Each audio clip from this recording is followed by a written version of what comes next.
Hello students. पिछली class में हमने बेस थ्योरम की के ऊपर आधारित एक्सरसाइज के कुछ बढ़िया सवाल किए थे। अब आगे चलते हैं। Random variable, what is a random variable, जरा इन एग्जांपल से समझो। A coin is tossed, let the random variable x denotes the number of heads, then x takes the value 0 or 1। यानी x के डिनोट कर रहा है नंबर ऑफ हेड्स। एक कॉइन टॉस किया गया है तो नंबर ऑफ हेड्स कितने हो सकते हैं? नंबर ऑफ हेड्स 0 भी हो सकते हैं, क्योंकि ऐसा हो सकता है कि हेड ना आए, और नंबर ऑफ हेड 1 भी हो सकता है, क्योंकि हो सकता है कि हेड आ जाए। अब कॉइन एक बार टॉस किया गया है, या तो हेड नहीं आएगा या हेड आएगा, यानी या तो नंबर ऑफ हेड 0 होंगे या नंबर ऑफ हेड 1 होंगे। Let two dice are thrown and the random variable y denotes number of sixes obtained। अब क्या हो सकता है? दो डाइस थ्रो की गई है, या तो नंबर ऑफ सिक्सेस 0 आएगा, यानी किसी भी डाइस पर 6 नहीं आएगा, या नंबर ऑफ सिक्सेस 1 आएगा, यानी दोनों में से किसी एक डाई पर 1 आएगा, चाहे पहली पर आ जाए चाहे दूसरी पर आ जाए, एग्जैक्टली 1 पर आएगा। एंड नंबर ऑफ सिक्सेस 2 आएगा। 2 भी हो सकता है, क्योंकि हो सकता है दोनों डाइस पर 2 आ जाए। तो या तो किसी भी डाइस पर 2 नहीं है, या तो किसी भी डाई पर 2 नहीं आएगा, या एक डाई पर 2 आएगा, या दोनों डाइस पर 2 आएगा।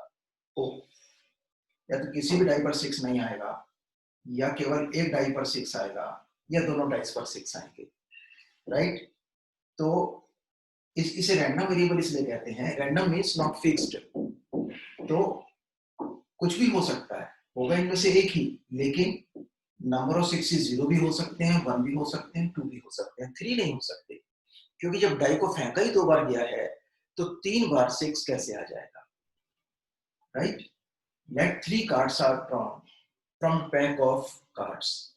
If Z denotes number of kings obtained, then Z equals, या तो किसी भी बारी किंग नहीं आएगा, या केवल एक बारी किंग आएगा, या केवल 2 बारी किंग आएगा, या तीनों बारी किंग आएंगे। Right? So that gives you the idea of a random variable. Now let us define the random variable. Formally, what is a random variable? It is a function of sample space of a it is a function of sample space of a random experiment. Sorry, it is a function of sample space of a random experiment. Okay. What is a random variable? It is a function of sample space of a random experiment.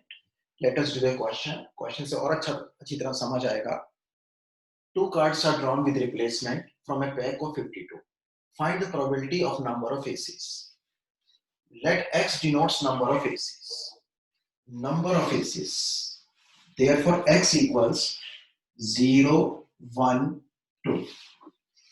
जब दो cards निकाले गए हैं तो या तो किसी भी बार एस नहीं आएगा, या एक बार एस आएगा, या 2 बार एस आएगा। 2 कार्ड्स निकाले गए हैं, 3 बार एस नहीं आ सकता।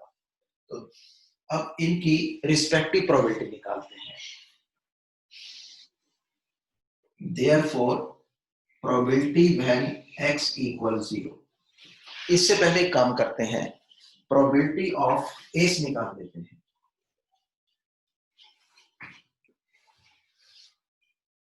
Probability of a single S, single time S आने की प्रोबेबिलिटी क्या है? ये है 4/52। 52 पत्तों में से 4 एसेस हैं, तो 52 में से 4 चांसेस हैं कि एस आए, यानी कि 1/30। और प्रोबेबिलिटी ऑफ नॉट एस, अगर पी ए 1/13 है तो पी नॉट ए होगा 1 - 1/13, यानी 12/13। तो पहले एस की प्रोबेबिलिटी निकाल ली। अब शुरू करते हैं। Probability that x equals 0। What does it mean? Probability that number of A's equals 0. यानी पहली बार भी A's नहीं आया और दूसरी बार भी A's नहीं आया.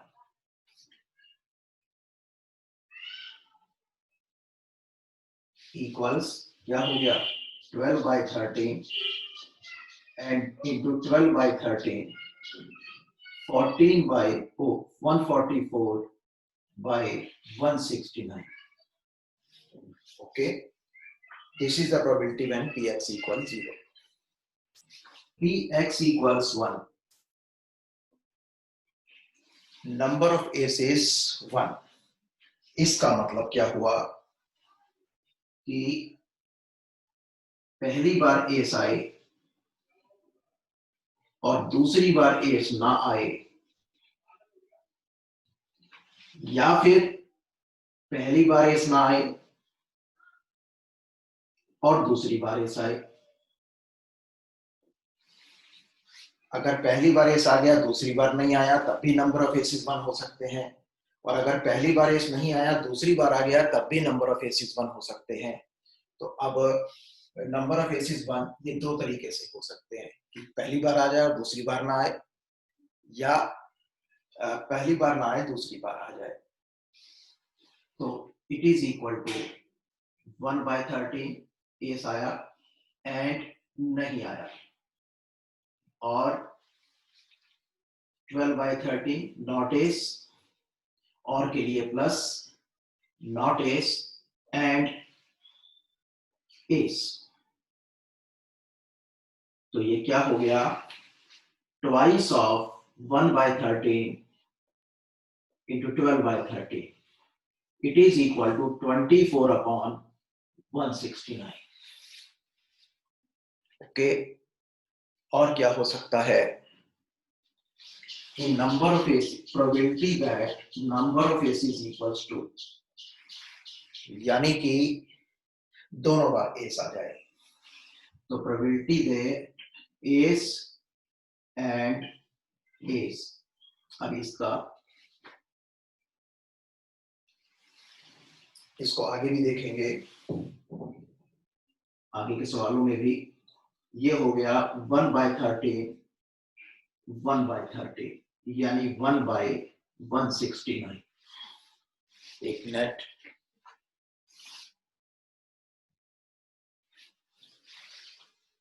This is 1/13 equals 1/169, right? तो ये हमने रैंडम वेरिएबल की जो वैल्यूज हो सकती हैं सम के रिस्पेक्टिव प्रोबेबिलिटीज निकाली. अगर वो कहता है find the probability distribution of number of aces, ठीक है, फिर क्या करेंगे?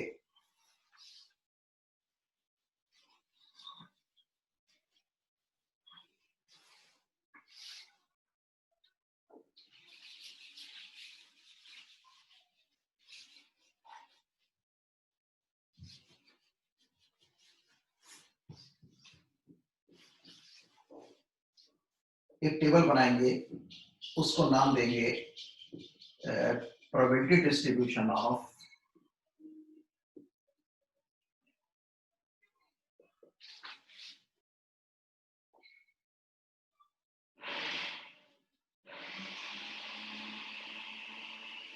x. ठीक है, टेबल का नाम होना चाहिए. उसके बाद टेबल बनाएंगे,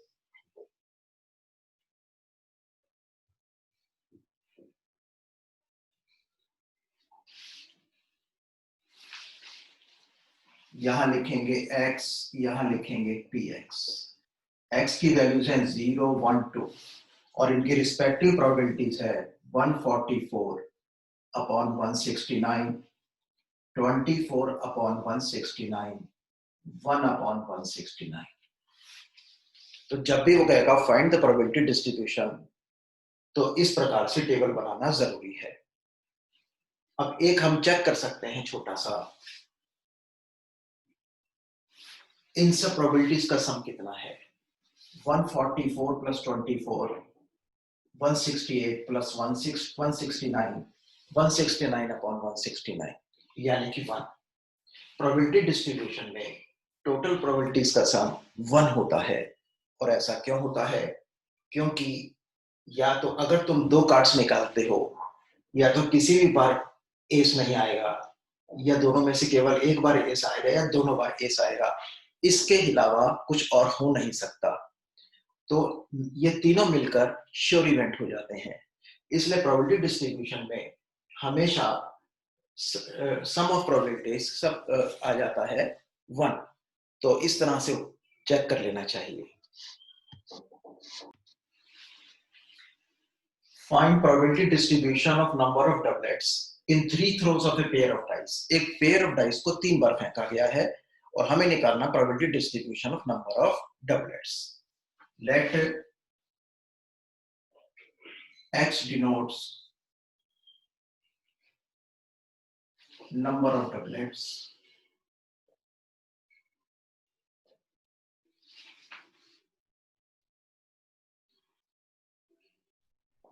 okay। तो अब therefore x equals 0 1 2 3। या तो किसी भी बार डबलेट नहीं आएगा, 3 बार ही फेंका गया है पेयर ऑफ डाइस को, या तीनों में से केवल एक बार आएगा, या 2 बार आएगा, या तीनों बार आएगा। ओके, इसके बाद हम करते हैं let a is the event coming of doublet, coming of a doublet, coming of a doublet in a single throw.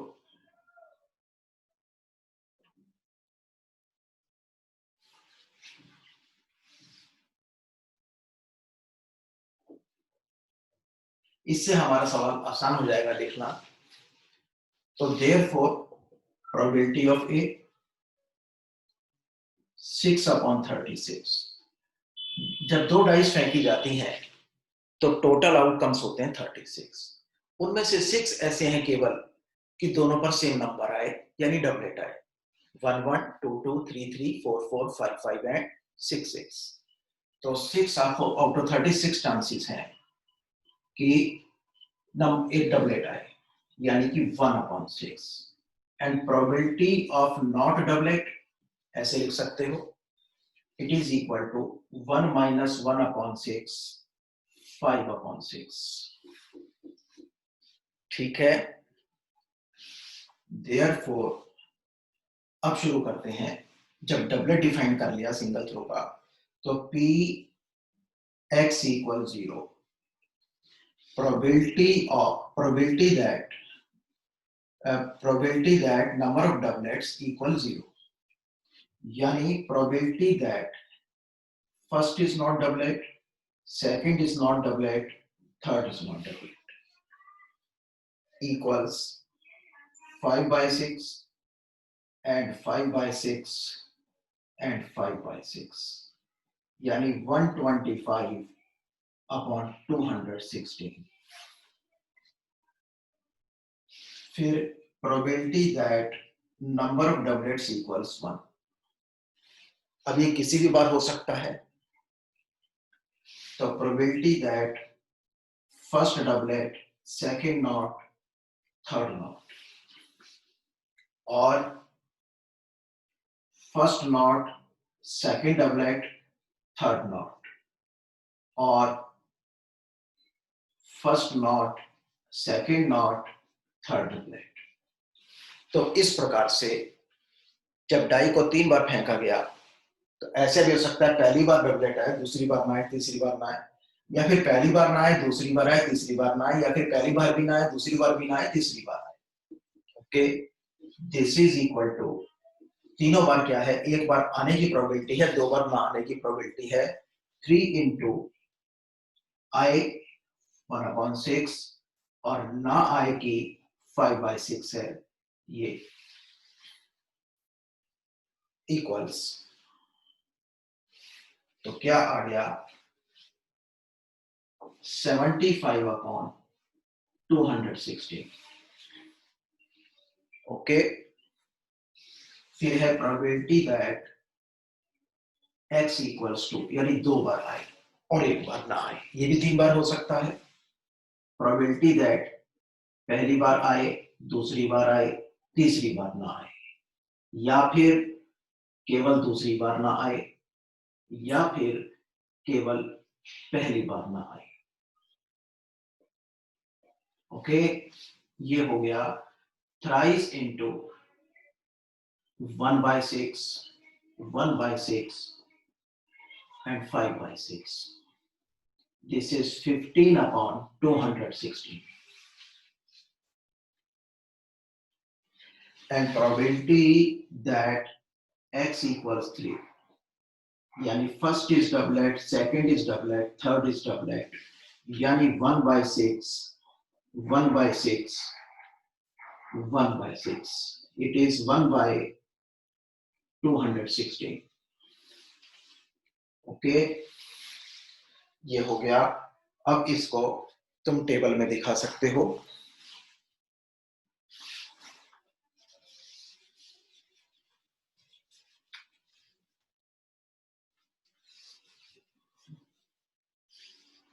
Table को नाम दो probability distribution of x, probability distribution of x. This is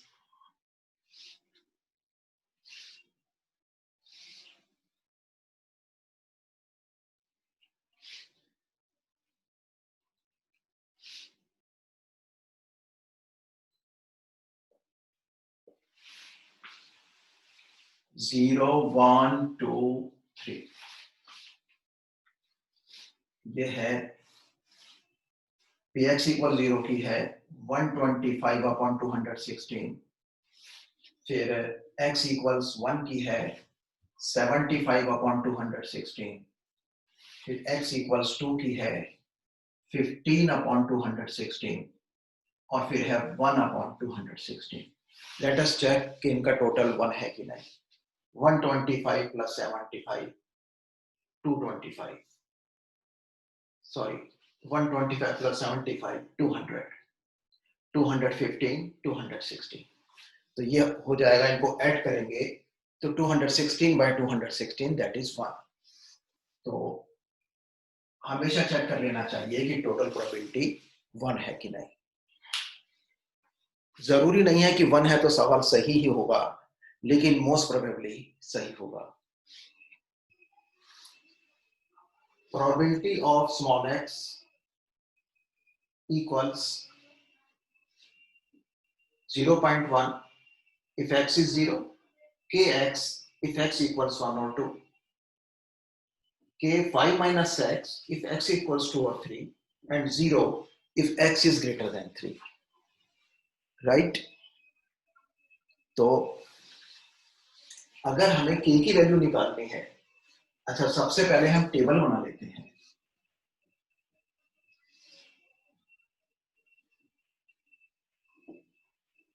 tabular form में हमें और अच्छी तरह समझ आता है।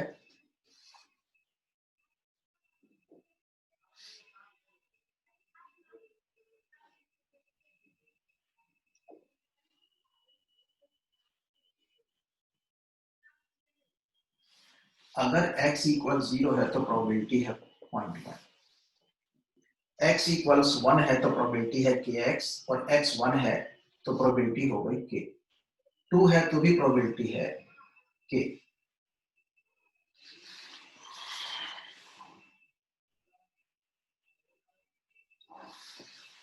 सॉरी, यहां है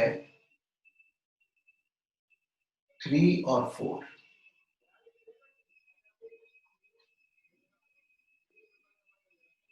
and this is greater than 4। 4 के लिए भी जगह बना लेते हैं। अच्छा, अब अगर प्रोबेबिलिटी 3 है तो x 3 है तो 5 माइनस 3 2, तो ये हो गए 2k, और ये हो गई k अगर 4 है। x अगर 2 है तो ये हो गई 2k। जरा दोबारा देखते हैं प्लीज। x अगर 0 है, x अगर 0 है तो प्रोबेबिलिटी हो गई 0.1। x अगर 1 है तो प्रोबेबिलिटी kx है तो k इंटू 1 k हो गई। x अगर 2 है तो प्रोबेबिलिटी kx यानी k इंटू 2 2k हो गई। 3 है तो 5 माइनस 3 2 तो k इंटू 2 2k हो गई। और 4 है तो k हो गई। ओके, अब ये है प्रोबेबिलिटी डिस्ट्रीब्यूशन की टेबल। अब फर्स्ट पार्ट कि find the value of k। अगर ऐसा है तो क्या करेंगे, इन सबका सम 1 होना चाहिए। तो 0.1 plus k plus 2k plus 2k plus k equals 1. It implies 3k, 5k, 6k. 6k equals 1 minus 0.1.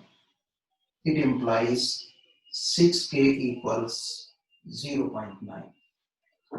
It implies k equals 0.9 upon 6. So it implies k equals 9 upon 60. 3 3s are 3 2s are 0. तो k की value आ गई 3 upon 20। Second part में वो कहता है what is the probability that you study at least 2 hours, exactly 2 hours, at most 2 hours। मतलब x equals x is the number of hours you study। तो second this is at least 2 hours, तो x is greater than 2। at least के लिए याद रखो greater than का sign आता है, क्योंकि at least 2 means कम से कम 2, यानी तो या तो 2 या फिर 2 से ज्यादा। तो यानी करके सोच सकते हो x greater than 2, x greater than or equal to 2, 2 या उससे ज्यादा, कम से कम 2, कम से कम 2 में 2 आ जाता है। तो क्या हो गया, ये हो गया P2 plus P3 plus P4 equals P2 की क्या प्रोबेबिलिटी है 2k, इसकी k, इसकी 2k, right? And this is 5k, and this is 5 into 3 upon 20, and this is 3 upon 4. This is 3 upon 4. Exactly 2 hours इसी पार्ट में है Px equals to,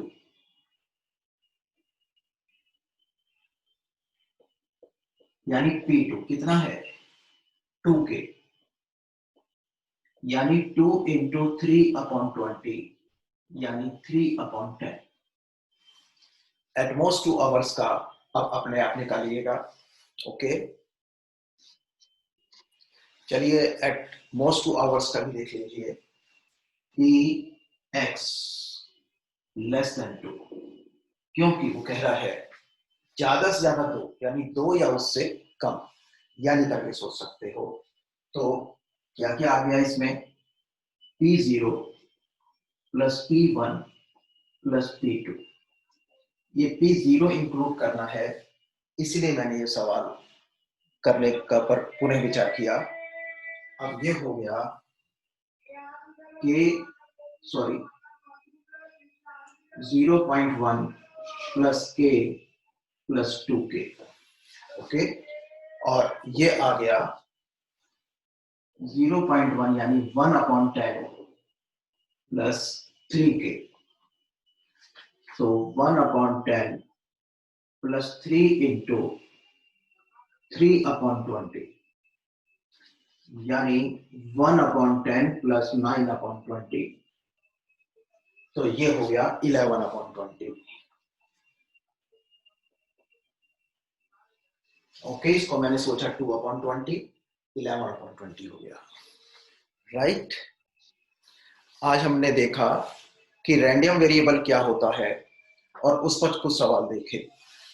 random variable का mean और वेरिएंस इस बार course में in the session of 2020-21 इसमें course में नहीं है।